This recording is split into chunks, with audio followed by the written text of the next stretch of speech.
ماہ رمضان المبارک کی وہ بابرکت رات آ چکی ہے جو پورے مہینے کی سردار رات ہے، اور اس رات کو لیلۃ القدر بھی کہتے ہیں، اس رات کو شب قدر بھی کہا جاتا ہے، اس رات کو تاک رات بھی کہا جاتا ہے۔ اس رات کے مختلف نام ہیں، اور آج اس رات میں جو شخص بھی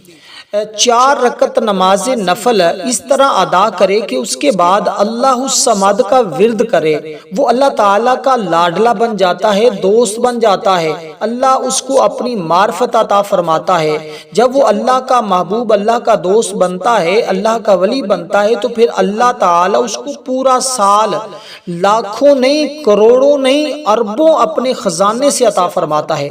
یہ اس رات کی خاص عبادت ہے، یوں سمجھے اس رات کی خاص نماز اور سب سے طاقتور وظیفہ آپ کی خدمت میں پیش کرنے جا رہا ہوں۔ بالکل آسان سا طریقہ ہے، لوگ ہر سال شب قدر میں یعنی لیلۃ القدر کی رات میں، تاک رات میں اس عمل کو کر کے اپنے مقدر کو سنوارتے ہیں، اپنی قسمت کو سنوارتے ہیں، اور ان لوگوں کو 83 یعنی کہ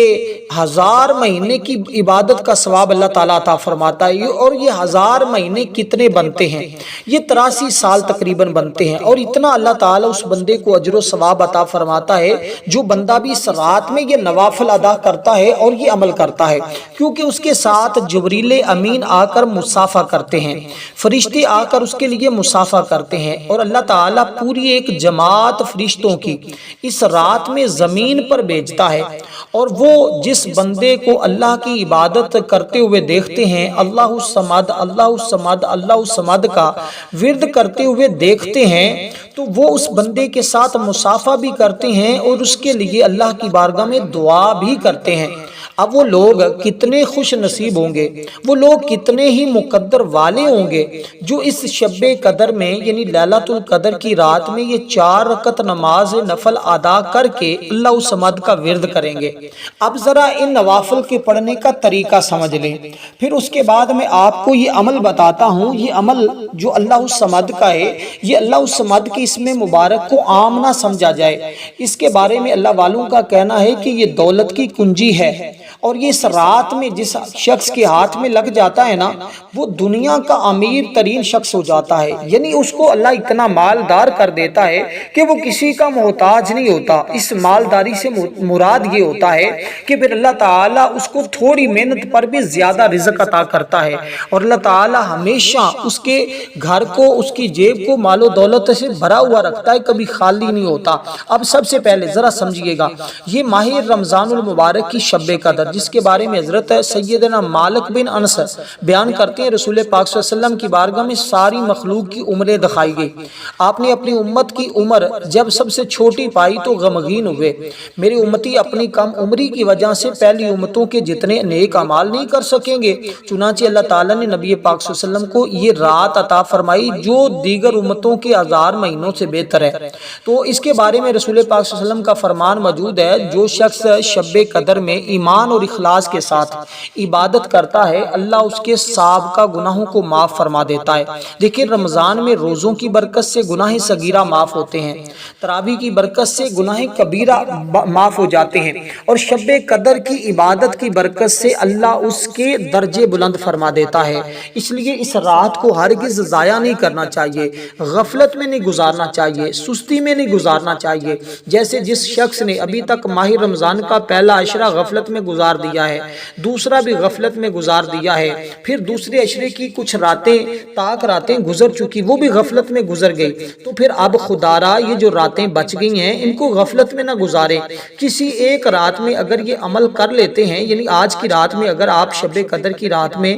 یہ نوافل پڑھ لیتے ہیں اور یہ ذکر کر لیتے ہیں، تو آپ کو پورے رمضان کی برکتیں اللہ تعالیٰ نصیب فرما دیتا ہے۔ اس لیے اس ویڈیو کو سکپ کیے بغیر مکمل دیکھیے گا، تاکہ آج آپ اس رات کی برکتیں حاصل کر سکیں، کیونکہ اس کی علامت بھی میں آپ کو بتاؤں گا۔ یہ علامت اس رات میں ظاہر ہوگی تو آپ کو پتہ بھی چل جائے گا کہ واقعی یہ کتنی عظمت اور فضیلت والی رات ہے۔ کاش ہمیں اس کے بارے میں پہلے آگاہی مل جاتی، کیونکہ لوگ جنہوں نے پچھلے سال اس عمل کو کیا، اس وظیفے کو پڑھا اور یہ نوافل پڑھے، آج وہ اپنی زندگی خوشحالی کی زندگی گزار رہے ہیں، اور آج بھی وہ اس عمل کے لیے بے تاب ہیں۔ بہت سارے لوگ میسج کے ذریعے اور دیگر کے ذریعے پوچھتے بھی رہتے رہتے ہیں، اور ہم نے اب کیونکہ اس عمل کو آپ تک پہنچا رہے ہیں، آپ کی بھی ذمہ داری ہے اس کو آگے دوست احباب اپنے رشتہ داروں تک پہنچائیں اور گھر والوں کو بھی یہ نوافل پڑھنے کا طریقہ بتائیں۔ آج مسجد کے اندر معتکفین اور اس رات میں خصوصاً نوافل کا اہتمام کیا جاتا ہے، لوگ پڑھتے ہیں، اور آپ بھی ضرور پڑھ کے اپنے مقدر کو سنواریں۔ اللہ تمہارے مقدر کو سنوار دے گا جب آپ اس طرح اللہ تعالیٰ کی عبادت کریں گے۔ اب بات کر لیتے ہیں کہ سب سے پہلے آپ نے یہ 4 رکعت نماز نفل اکٹھے ہی پڑھنے ہیں، دو دو کر کے نہیں پڑھنے، یعنی چاروں نفل آپ اکٹھے ہی ادا کریں گے۔ یہ اس کا طریقہ میں آپ کو عرض کر رہا ہوں، آپ نے توجہ کے ساتھ بات کو سمجھنا ہے تاکہ آپ کسی جگہ کو غلطی نہ کر جائیں، کیونکہ غلطی کی گنجائش نہیں ہوگی۔ اس کے بعد یہ عمل بھی آپ نے ہر حال میں کرنا ہے، پھر جا کر آپ کے یہ نفل مکمل ہوں گے، اور پھر آپ کو ان نفل کی یہ فضیلت، یہ مقام ملے گا جو میں آپ کو عرض کر رہا ہوں۔ یعنی کہ ایک تو اللہ آپ کو اپنا دوست بنا لیتا ہے، اور پھر وہ بندہ اللہ کی بارگاہ میں جو سوال کرتا ہے، اللہ اس کے سوال کو ضرور پورا فرما دیتا ہے۔ اب یہ جو نوافل میں پڑھنے کا طریقہ عرض کرنے لگا ہوں، ذرا سن لیجئے گا۔ آپ نے 4 کی کٹھی ہی نیت کرنی ہے، یعنی آپ اس طرح نیت کریں گے، اور اس کا وقت بھی پہلے سمجھ لیں۔ اس کا وقت ہے مغرب کی نماز ادا کرنے کے بعد سے لے کر صبح فجر کی اذان ہونے سے پہلے تک، یعنی جب تک فجر مغرب کی نماز کا ٹائم ہے، اس کے بعد سے لے کر صبح فجر کی اذان نہیں نہ ہو جاتی، اس کے درمیان جتنا بھی وقت ہے آپ اس دوران اس کو کر سکتے ہیں۔ اگر رات گزر جائے آپ یہ نفل نہ ادا کر سکے، پھر کم از کم صبح کے وقت آپ اس وظیفے کو ضرور کر لیجئے گا، تاکہ آپ کو کچھ برکتیں مل جائیں اور آپ کی کچھ زندگی کے اندر آسانیاں آ جائیں، کیونکہ اس کے ذریعے ہر حاجت پوری ہوتی ہے۔ جو بندہ اللہ سے اولاد مانگتا ہے نا، اللہ اولاد عطا کر دیتا ہے۔ جو رزق مانگتا ہے اس کو رزق مل جاتا ہے، جو قرضے سے نجات مانگتا ہے اس کو مل جاتی ہے، جو دشمنوں پر فتح مانگتا ہے مل جاتی ہے، جو خاتمہ قرض چاہتا ہے اس کو مل جاتا ہے، جو ساری زندگی کے لیے محتاجی سے بچنا چاہتا ہے اللہ عطا کر دیتا ہے۔ اور اس لیے وہ شخص جو اس کو کرتا ہے اللہ تعالی ہمیشہ کے لیے اس کی حفاظت بھی فرماتا ہے، کیونکہ جس ارادے جس نیت کے ساتھ کرتا ہے، کیونکہ انما الاعمال بالنیات، سارے اعمال کا دار و مدار نیت پہ ہے، تو جس نیت کے ساتھ آپ اس عمل کو کریں گے اسی طرح ہی اللہ تعالیٰ کی بارگاہ سے آپ اس کا فیض پائیں گے۔ کیونکہ دیکھیں کوئی بھی عمل ہے نا تو وہ نیت کے بغیر نہیں ہوتا۔ نماز پڑھتے ہیں نیت کے بغیر نہیں، روزہ رکھیں نیت نہ کریں تو روزہ نہیں، حج کے لیے جائیں اگر نیت حج کی نہ ہو تو حج نہیں ہوتا۔ اسی طرح کوئی بھی عبادت لے لیں تو نیت کر کے جب عمل کو کیا جاتا ہے تو 100% عمل میں کامیابی ملتی ہے۔ یہیں پہ اکثر لوگ غلطی کر جاتے ہیں، میں اس غلطی کا ازالہ آپ سے کروا رہا ہوں کہ اگر آپ کے اندر یہ خامی یہ کمی پیشی ہے تو آپ ہرگز اس کو دور کریں۔ سب سے پہلے نیت کرنا سیکھیں، اور نیت کر کے اس عمل کو کریں گے انشاءاللہ 100% اللہ تعالیٰ تمہیں کامیابی عطا فرمائے گا۔ اب اسی ترتیب کے ساتھ دوستو آپ نے اس عمل مبارک کو کیا اور سمجھا، اور سمجھ کر آپ نے اسی طرح ہی اس کو کرنا ہے۔ اب 4 رکعت نماز نفل عبادت اللہ تعالیٰ کی منہ طرف خانہ کعبہ کے اللہ اکبر کہہ کر آپ نے اپنے کانوں کو ہاتھ لگا لینے ہیں، کانوں کو ہاتھ لگا لیں۔ اب کیونکہ یہ 25 کی رات ہے، اگر 5 اور 2 کو جمع کریں تو کتنا بنتا ہے؟ 7۔ یہ بڑی حکمت کی بات ہے، اور پھر یہ 7 بنتا ہے نا، اس کے بعد جو عمل کرنا ہے اس کی آپ کو جب میں عمل بتاؤں گا آپ کو سمجھ آ جائے گی کہ 5 اور 2 7۔ تو ہم نے یہ جو نفل پڑھنے ہیں اس کے اندر بھی ذرا سمجھیے گا کہ اگر ہم اس ترتیب کے ساتھ یہ جیسے میں نے نیت آپ کو بتائی ہے، وقت بھی میں نے بتا دیا، نیت بھی میں نے بتا دی، اب طریقہ بتانے لگا ہوں، اس کے بعد وظیفہ بتاؤں گا بس اس کے بعد۔ اور اسی رات میں ہماری ایک خصوصی دعا ہوگی شب قدر میں، جو شخص اس دعا میں اپنا نام شامل کروانا چاہتا ہے اور صرف 3 مرتبہ 5 اور 3 5 اور 2 7 مرتبہ درود پاک پڑھ کر کومنٹ میں نام لکھ دے، انشاءاللہ اس کو دعاؤں میں شامل کر لیا جائے گا۔ کیونکہ آج ہے 25 کی، آگے آئے گی 27 شب، یعنی کہ پھر آپ 2 اور 7 کو جمع کر لیں گے، پھر یعنی کہ بن جائے گا 9، تو پھر 9 مرتبہ درود پاک آپ نے پڑھنا ہوگا۔ میں آپ کو دونوں چیزیں بتا رہا ہوں تاکہ آپ اگر 25 کی رات میں کرتے ہیں تو یہ برکت اس ترتیب کے ساتھ ہوگی، اگر آپ 27 کو کرتے ہیں تو پھر 2 اور 7 کو جمع کر کے پھر آپ 9 مرتبہ درود پاک پڑھ کر دعا میں شامل ہوں گے، کیونکہ اس رات بھی دعا ہوگی اور انشاءاللہ آپ ضرور اس دعا میں بھی شامل ہوں۔ اب سب سے پہلے آپ نے اس طرح نیت کر لی جیسے میں نے کہا ہے۔ اب آپ نے نیت کرنے کے بعد دوستو 4 رکعت کی نیت کرنے کے بعد آپ نے سبحانک اللہ پڑھی پہلی رکعت کے اندر، ثنا پڑھنے کے بعد سورۃ الفاتحہ شریف یعنی الحمد شریف کو پڑھا، اس کے پڑھنے کے بعد آپ نے سورۃ القدر کو پڑھنا ہے، یعنی انا انزلناہ فی لیلۃ القدر وما ادراک ما لیلۃ القدر لیلۃ القدر خیر من الف شہر تنزل الملائکۃ والروح فیہا باذن ربہم من کل امر سلام ہی حتی مطلع الفجر۔ تو یہ اس کی ترتیب ہوگی۔ اب اس سورۃ القدر کو پڑھنے کے بعد دوستو اب آپ نے سورۃ اخلاص شریف کو پڑھنا ہے، یعنی قل هو اللہ احد اللہ الصمد لم یلد ولم یولد ولم یکن لہ کفوا احد۔ تو اب آپ نے جب سورۃ اخلاص کو پڑھا تو اب آپ نے اس سورۃ اخلاص کو کتنی بار پڑھنا ہے، سورۃ القدر کو کتنی بار پڑھنا ہے، یہ پہلی رکعت کی بات میں کر رہا ہوں۔ آپ نے پہلی رکعت سمجھ لی تو باقی انشاءاللہ آپ کے لیے آسان ہو جائیں گے، کیونکہ دیکھیں اللہ تعالیٰ خود فرماتا ہے اس رات میں اللہ تعالیٰ آسمان دنیا پر نزول فرماتا ہے، خود اعلان کر رہا ہوتا ہے کوئی بندہ مجھ سے مانگنے والا، ہر پاک رات میں ایسا ہوتا ہے اللہ تعالیٰ اپنے بندوں سے اعلان کرواتا ہے اور فرشتے بھی بھیجتا ہے، فرماتا ہے کہ کوئی بندہ ہے مجھ سے دعا کرنے والا، اس کی دعا کو قبول کیا جائے، کوئی رزق مانگنے والا اس کو رزق عطا کر دیا جائے، کوئی عزت مانگنے والا اس کو عزت، جو بخشش مانگنے والا ہے اس کو بخش دیا جائے، بندہ جو جو مانگتا ہے اللہ تعالیٰ اس بندے کو عطا کر دیتا ہے۔ اب دوستو پہلی رکعت کے اندر آپ نے سورۃ القدر شریف کو پڑھا 1 مرتبہ اور سورۃ اخلاص شریف کو آپ پڑھیں گے 25 مرتبہ، ٹھیک ہے؟ اس طرح آپ کی یہ چاروں رکعتوں کے اندر 100 بار ہو جائے گی سورۃ اخلاص، اور یہی اگر نوافل آپ 27 کی شب کو پڑھتے ہیں تو پھر آپ اس کو پڑھیں گے 27 مرتبہ 1 رکعت کے اندر، ٹھیک ہے؟ یعنی کہ جیسے پہلی رکعت آپ نے پڑھی ہے نا، پہلی رکعت کے اندر سورۃ الفاتحہ پڑھی، سورۃ الفاتحہ شریف پڑھنے کے بعد آپ نے سورۃ القدر کو پڑھا 1 مرتبہ، سورۃ القدر کے بعد سورۃ اخلاص کو پڑھنا ہے آپ نے 25 مرتبہ 25 کی رات کو، اگر 27 کو پڑھتے ہیں تو پھر 27 مرتبہ سورۃ اخلاص کو پڑھیں گے، ٹھیک ہے؟ اس کے بعد دوسری رکعت بھی سیم ہے، دوسری رکعت میں بھی آپ نے یہ صورتیں اسی طرح ہی پڑھنی ہیں۔ پھر اس کے بعد آپ نے جب تیسری رکعت کے لیے بیٹھ جانا ہے تو آپ نے کیونکہ دوسری رکعت جب شروع کرنی ہے تو الحمد شریف سے کرنی ہے، اس میں اب ثنا نہیں پڑھنی، صرف پہلی رکعت میں ثنا پڑھیں گے۔ اس کے بعد آپ نے اسی طرح اس رکعت کو مکمل کیا، پھر دوسری رکعت میں سورۃ الفاتحہ، سورۃ الفاتحہ کے بعد آپ نے سورۃ القدر کو 1 مرتبہ اور پھر اسی طرح سورۃ اخلاص کو پڑھیں گے۔ پھر جب دوسری رکعت پڑھنے کے بعد تشہد بیٹھیں گے نا، اب تشہد کو آپ مکمل پڑھیں گے یوم یقوم الحساب تک۔ یہاں سے لوگ اکثر غلطی کرتے ہیں، وہ صرف تشہد اتحیات پڑھ کے کھڑے ہو جاتے ہیں، آپ نے ایسا نہیں کرنا، کیونکہ یہ نفلی عبادت ہوتی ہے، نفلی عبادت میں مکمل طور پہ پڑھا جاتا ہے تو آپ نے مکمل ہی پڑھنا ہوگا۔ اسی طرح جب آپ اس کو مکمل پڑھ لیں گے تو مکمل پڑھنے کے بعد آپ جب 2 رکعتیں آپ کی مکمل ہوئی، سلام نہیں پھیرنا، آپ نے کھڑے ہو جانا ہے۔ اب تیسری رکعت جب وہ آپ نے پڑھنی ہے وہ اسی طرح پڑھنی جیسے آپ نے پہلی رکعت پڑھی ہے، اور دوسری رکعت آپ نے یعنی چوتھی رکعت آپ نے پڑھی اسی طرح جیسے دوسری پڑھی ہے۔ تو اب جیسے پہلی 2 پڑھی ہیں ویسے ہی دوسری 2 بھی آپ نے پڑھنی ہیں۔ میں امید کرتا ہوں آپ کو مکمل سمجھ آ گئی ہوگی، اگر پھر بھی سمجھ نہ آئے تو کمنٹ میں مجھ سے پوچھئے گا۔ اب یہ 4 نفل پڑھنے کے بعد آپ نے اپنی جگہ سے اٹھنا نہیں ہے، اسی جگہ بیٹھے بیٹھے یہ عمل کرنا ہے۔ اب میں امید کرتا ہوں آپ کو سمجھ آئی ہوگی، میں پھر تھوڑی سی مختصر وضاحت کر دیتا ہوں کہ پہلے جیسی 2 پہلے رکعتیں پڑھی ہیں نا ویسے ہی دوسری 2 رکعتیں پڑھی، دوسری 2 رکعتوں میں بھی سورۃ الفاتحہ 1 مرتبہ، سورۃ القدر بھی 1 مرتبہ، سورۃ اخلاص آپ نے 25 یا 27 مرتبہ، اسی طرح چوتھی رکعت میں بھی۔ تو یہ آپ کی ترتیب ہوگی جو میں نے آپ کے سامنے عرض کی۔ اس کے بعد آپ نے اسی جگہ بیٹھ جانا ہے، اور اسی جگہ بیٹھ کر سب سے پہلے آپ نے کلمہ طیبہ کا ذکر کرنا ہے، اس کے بعد آپ نے 7 مرتبہ درود پاک پڑھنا ہے،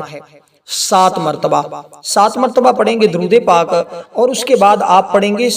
یعنی کہ سورۃ الفاتحہ شریف کو۔ اب یہ میں آپ کو عمل عرض کر رہا ہوں، اس کو ذرا سمجھیے گا جو ترتیب میں آپ کو عرض کرنے لگا ہوں۔ دیکھیں اس رات کی عظمت اور فضیلت کے بارے اس کی پہچان میں ایک عرض کرنے لگا تھا، وہ میں کر دوں، اس کے بعد میں آپ کو عمل بتاتا ہوں۔ نوافل کا وقت، طریقہ میں نے یہ آپ کو سب کچھ بتا دیا، نیت بھی، اور اب اس کے بعد صرف وظیفہ رہتا ہے، وہ میں آپ کو عرض کرتا ہوں۔ اس سے پہلے ایک بات میری سن لیجئے گا، اور دعاؤں کو بھی میں نے عرض کر دیا کہ اگر اس رات کی دعا میں شامل ہونا چاہتے ہیں تو اس کا طریقہ کیا ہے۔ اس لیے میں چاہتا ہوں کہ 2-4 منٹ اگر ویڈیو زیادہ طویل ہو جائے تو اس میں مسئلہ نہیں، تاکہ کوئی بھی شخص بھولے نہیں، کوئی ایسا شخص رہ نہ جائے جس کو بات سمجھ نہ آئے، اس لیے میں اس کی زیادہ وضاحت کرنا ضروری اور میری ذمہ داری ہے۔ لیکن یہ عمل کرنا ہے تو آپ نے جب نفل پڑھ لینے تو اپنی جگہ سے اٹھنا بھی نہیں، کسی کے ساتھ کلام نہیں کرنا، کسی کے ساتھ بات نہیں کرنی، اسی جگہ بیٹھ کر ہی اس عمل کو کریں گے تو 100% آج رات کی برکتیں آپ حاصل کر لیں گے، کیونکہ اس کے بارے میں صحیح روایت ہے۔ اور یہ روایت حضرت آدم علیہ السلام کیونکہ اسی رات میں مادہ بنایا گیا،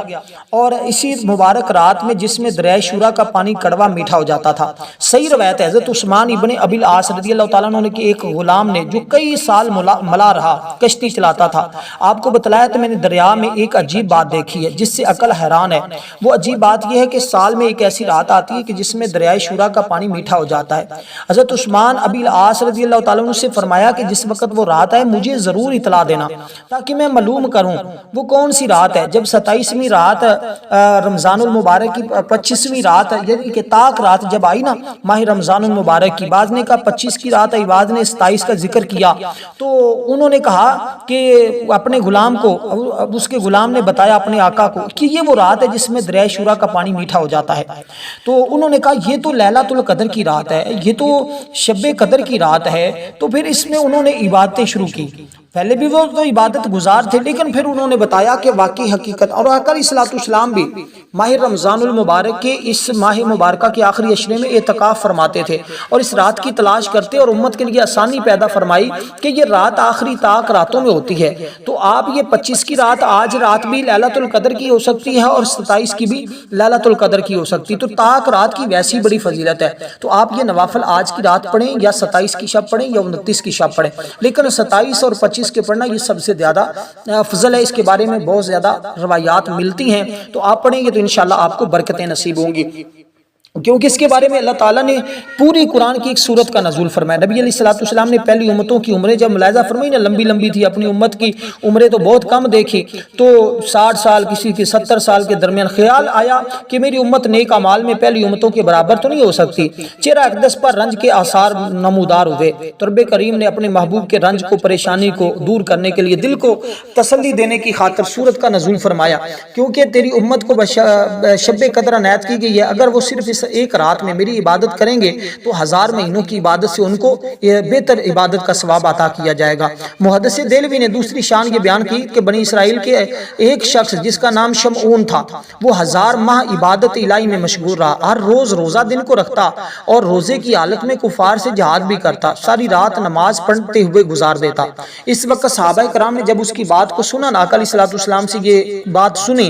تو انہوں نے حضور کی بارگاہ میں عرض کی ہم تو عبادت میں ان کے برابر نہیں ہو سکیں گے، ہماری عمریں تو 60-70 برس کی ہیں، پھر اس قدر قلیل عمر میں کچھ حصہ تو سونے میں، کچھ روزی میں، کچھ کمانے میں، کچھ کھانے میں، کچھ بیماریوں میں، کچھ کس طرح گزر جائے گا، تو قیامت کے دن ہم کس طرح ان امتوں کے برابر ہو سکیں گے۔ تو اللہ تعالیٰ نے حضور کی امت کے لیے یہ آسانی پیدا فرمائی کہ اس جیسی رات ہمیں عطا کی ہے۔ اس لیے دوستو اسی رات میں کیونکہ قرآن کا نزول ہوا ہے، تو جس میں قرآن نازل ہو اس رات کی فضیلت اتنی ہوتی ہے کہ اس میں بندہ اگر عبادت کرے تو اللہ 1000 مہینوں سے بڑھ کر ثواب عطا کرتا ہے۔ تو یہ جو نوافل میں نے آپ کو بتائی ہیں نا، ان کی فضیلت اور عظمت اتنی ہے کہ وہ بندہ اپنے گناہوں سے ایسے پاک ہو جاتا ہے جیسے آج اس نے اپنی ماں کے پیٹ سے جنم لیا۔ اس کو جنت میں ہزاروں محل ملیں گے، اور دنیا میں خدا ہی جانتا ہے اللہ تعالیٰ کتنے محلات اس کو عطا کرے گا۔ تو اب دوستو اس کے بعد جب آپ نے اس ترتیب کے ساتھ پڑھ لیا تو اب آپ نے دوستو درود پاک پڑھنا ہے 7 مرتبہ۔ 7 مرتبہ درود پاک پڑھنے کے بعد، کیونکہ 5 اور اس کو جمع کریں تو 7 بنتا ہے، 7 مرتبہ درود پاک پڑھنے کے بعد دوستو اب آپ نے سورۃ الفاتحہ شریف پڑھنی ہے، جو قرآن مجید کی مختصر سی سورت ہے جس کی صرف 7 آیات ہیں، اور پھر عدد بھی دیکھیں آج 7 بن رہا ہے، تو یہ سورت بھی 7 آیات والی آپ نے سورت پڑھنی ہے۔ اور یہ سورت ویسے بھی 2 بار نازل ہوئی ہے، ایک بار مکہ مکرمہ میں نازل ہوئی ہے اور ایک بار یہ مدینہ منورہ میں نازل ہوئی ہے۔ اس سورت کے ویسے 20 نام ہیں۔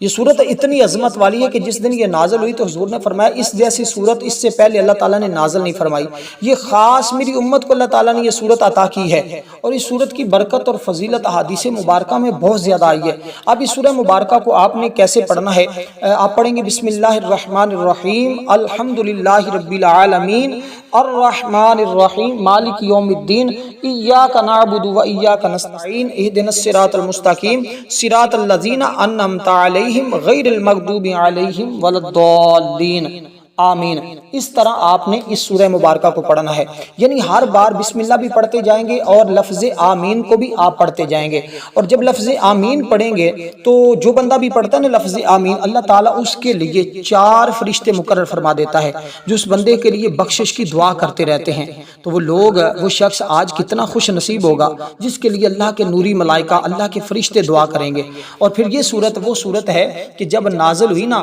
تو ایک مرتبہ نبی علیہ الصلوۃ والسلام حضرت ابو زید فرماتے ہیں کہ میں آقا علیہ الصلوۃ والسلام کے ساتھ مدینہ منورہ سے گزر رہا تھا ایک گلی سے، اچانک ایک گھر سے آواز آئی، ایک صحابی نماز پڑھ رہے تھے تو اس سورت کی تلاوت کر رہے تھے۔ آقا علیہ الصلوۃ والسلام ٹھہر گئے، یہ سورہ مبارکہ کی تلاوت سننے لگے اور حضور نے فرمایا ما فی القرآن مثلھا، اللہ تعالیٰ نے جیسی اور کوئی صورت نہ اس کتاب میں اس سے پہلے نازل فرمائی ہے نہ ہی پہلی آسمانی کتابوں میں اللہ تعالیٰ نے نازل فرمائی ہے، یہ ایسی صورت ہے جیسی کوئی اور صورت ہی نہیں نازل ہوئی۔ امام جلال الدین سیوطی فرماتے ہیں شیطان ابلیس 4 مرتبہ رویا تھا چیخے مار مار کر، ایک مرتبہ جب اس پر لعنت برسائی گئی، دوسری مرتبہ جب زمین پر اتارا گیا، تیسری مرتبہ جب نبی علیہ الصلوۃ والسلام نے اعلان نبوت فرمایا، چوتھی مرتبہ جب یہ صورت نازل ہوئی۔ تو جس کے نازل ہونے پر شیطان اتنی مشقت میں پڑا، خوب دھاڑے مار کر چیخ چیخ کر رویا، تو پھر اس صورت کے اندازہ کون کر سکتا ہے؟ حضرت علی المرتضیٰ فرماتے ہیں یہ عرش کے خزانوں سے نازل کی گئی ہے، اللہ اس کے خزانے عطا فرماتا ہے جو پڑھتا ہے۔ اس کو آپ نے اسی ترتیب کے ساتھ 11 بار پڑھنا ہے۔ اس کے بعد آپ پڑھیں گے اللہ الصمد اللہ الصمد اللہ الصمد، اور اللہ الصمد یہ وہ اسم مبارک ہے جو حضرت سیدنا عمر فاروق رضی اللہ تعالیٰ عنہ کی پیشانی کے اوپر لکھا ہوا ہے، اور جو حضرت عمر فاروق کی پیشانی پہ لکھا ہوا اسم مبارک ہو وہ کتنے جلال والا ہوگا۔ اور یہ قرآن مجید کی سورت اخلاص کی آیت بھی ہے، سورت اخلاص کی آیت نمبر 2 ہے، اللہ الصمد اللہ الصمد اللہ الصمد۔ اللہ والوں نے اس کے بڑے مختلف اعمال بتائے ہیں، میں نے بھی اس کے بڑے مختلف وظائف بتائے ہوئے ہیں، لیکن آج کیونکہ اس رات کا یہ خاص عمل ہے، یہ خاص وظیفہ ہے، اس کو پڑھیں گے تو زندگی بدلے گی، حالات بدلیں گے، خوشحالیاں آئیں گی اور غموں سے نجاتیں مل جائیں گی، پوری زندگی خوشحالی میں گزاریں گے انشاءاللہ تعالی۔ اگر اللہ نے چاہا تو آپ کو ضرور وہ سب کچھ ملے گا جس کی آپ تمنا کرتے ہیں، بشرطے کہ وہ جائز و حلال ہو، اللہ کے خزانے میں کوئی کمی نہیں۔ آج اخلاص کے ساتھ محبت کے ساتھ مانگے، میرا رب ضرور عطا فرمانے پر قادر ہے۔ اس اسم مبارک کو آپ نے 101 بار پڑھنا ہے، اس کے بعد پھر آپ نے درود پاک پڑھنا ہے 7 بار، اس کے بعد اللہ تعالیٰ کی بارگاہ میں دعا کرنی ہے۔ ویڈیو کو لائک ضرور کیجئے گا۔